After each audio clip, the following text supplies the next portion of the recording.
سو یہ حقیقت ہے کہ گورنمنٹ بنانے میں جہانگیر خان کا بڑا دخل ہے، کوئی مانے یا نہ مانے۔ آج اس پہ برا وقت ہے تو میں یہ کہہ دوں کہ نہیں جناب علی، اس کو کون پوچھتا ہے اور یہ کیا بات ہے۔ ظاہر ہے آج تو برے وقت میں کوئی اس کے ساتھ نہیں ہوگا، برے وقت میں تو پھر وہی رہ جاتے ہیں جو کہ سالڈ لوگ ہوں اور جو وقت کے ساتھ موسم کے ساتھ نہیں بدلتے۔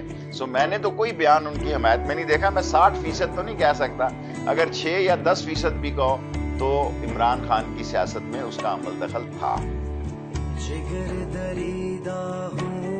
اور اب کی بات بھی کور کر دیتا ہوں۔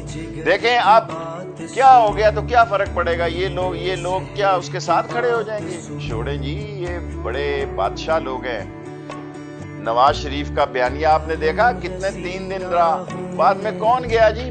مجھے 7 سال قید ہوئی اس چینی چوروں کے خلاف کلاشنکوف کیس میں، اور میں نے پیچھے مڑ کے دیکھا اس طرح کوئی ایک ایم این اے نہیں تھا، سارے کے سارے ایم این ایز کو میں نے خط لکھا کہ کل یعنی فلانی ڈیٹ کو مجھے حامد میر صاحب نے اور عامر متین نے خط لکھا کہ تمہیں فلانے دن 7 سال قید ہو رہی ہے۔ الطاف کے ہم ساتھ بیٹھے تھے گورنر پہ، وہاں ڈسین ہوا، ہم نے خود کاپی دیکھی ہے۔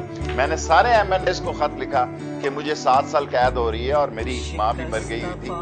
سو میرے لیے بڑا بوجھل وقت تھا۔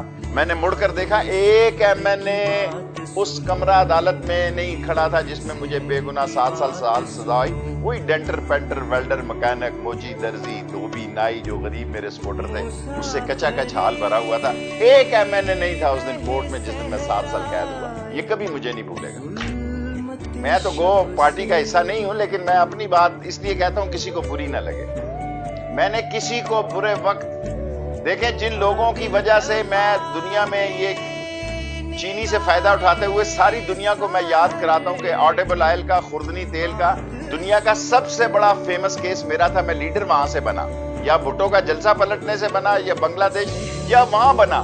وہ سارے لوگ میرے انڈسٹری منسٹری میں خاص لوگ تھے، اور وہ سارے کا سارا ریلوے کا جب ہزار کیس چلا وہ پانی کا نکل آیا جی، وہ پانی کا نکل آیا۔ سارے میرے جو شاتی تھی وہ میرے مخالف ہو گئے۔ کس معاشرے اور قوم کی بات کرتے ہیں جی؟